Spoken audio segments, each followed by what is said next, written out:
James Gribble was in the prime of his life, travelling through Africa on a round-the-world ticket. My life was at my feet. I had no commitments, just a single guy looking for some adventure, really. Then suddenly, his life changed forever. About a month in, the day of my accident, I went for a long run. And all I remember was later that night just feeling a little bit faint. And the next thing, I woke up with absolutely no feeling from my head down, paralysed. An inconceivable situation, trying to figure out what your life's now going to look like. And it's amazing what motivation he found. Even when I was lying there in hospital on those very first couple of nights, I started thinking about golf and how I was going to get back into golf, basically. So I used to play rounds of golf, shot by shot, my favourite course, hole by hole. And yeah, that was how I started really imagining my muscles moving again. So why golf? Was that a big part of your life before you had the accident? Well, originally, when I was quite young, I hated golf. I thought it was a boring sport and it's a waste of time. But then in my early 20s, I got invited to play golf. My godfather was over from the UK, and he said, come on, we'll go and play golf. And we went and played, and I actually loved it and didn't play too bad for a bit of a rookie. And really from there, I was obsessed.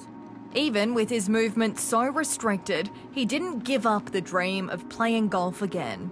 I really looked around for bits of equipment that could get me around the golf course, but also, stand me up. And there's a few different models out, and I finally found the Paragolfer. It's a German bit of engineering, as you imagine, and it pretty much replicates everything you can do on a golf course. Standing up, moving around the course, in and out of bunkers, and most importantly, getting on and off the greens without doing too much damage.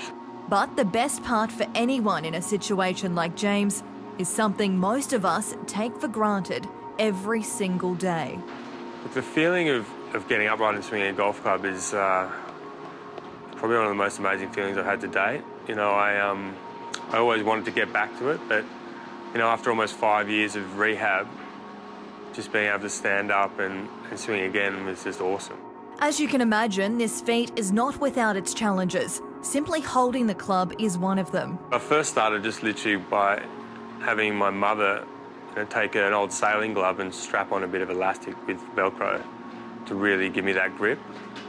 But the more conformed product that I'm using now is a guy out of the UK who called Grip Ease, and they make a glove called the Grip Par, which is effectively a golf club just with a single piece of leather that folds over your fingers and Velcros up, so almost giving you a sort of fist grip of a club.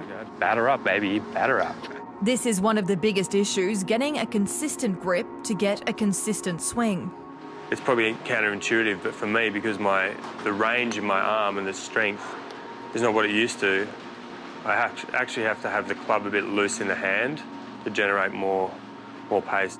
The Paragolfer's suited to anyone with movement issues. Candidates could include people like James with spinal cord injuries, injured servicemen and women, stroke victims, or elderly golfers who just need a bit more assistance. Some guys will literally just stand up and use the strap around your chest just to give them a bit of support.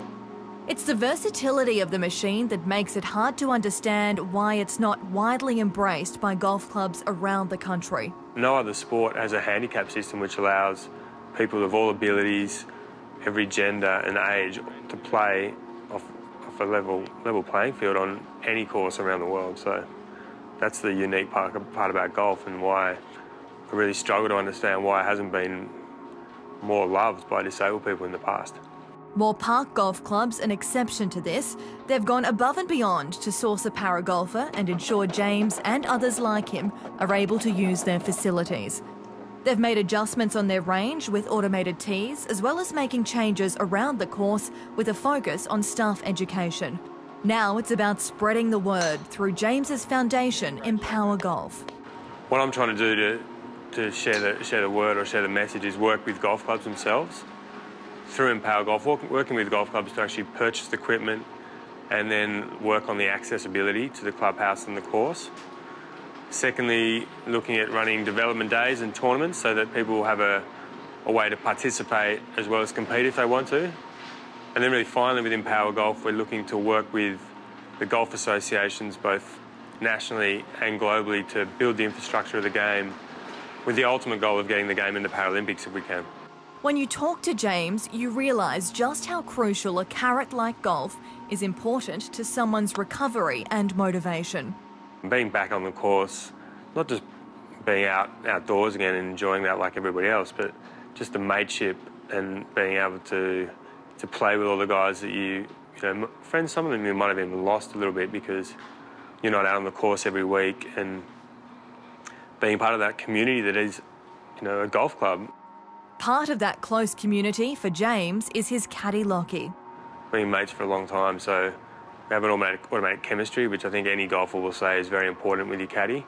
And I suppose most of all, it's just good fun being out there with him. He's given up so much of his time, and his support has been fundamental to my progress, but also just my attitude, not just with golf, but with my injury in general. And what are you most proud of? What am I most proud of? I'm going to ask you that in a minute. Probably to answer that question, I would look at those very early days, and when you're going through that amazing emotional turmoil, just being able to somehow try and keep a smile on your face and really be courteous to people. Like, I very rarely get angry at someone, even though I'm being helped all day, every day. So just trying to keep a bit of nobility about what I'm going through, that's probably the biggest sort of proud achievement, if you like.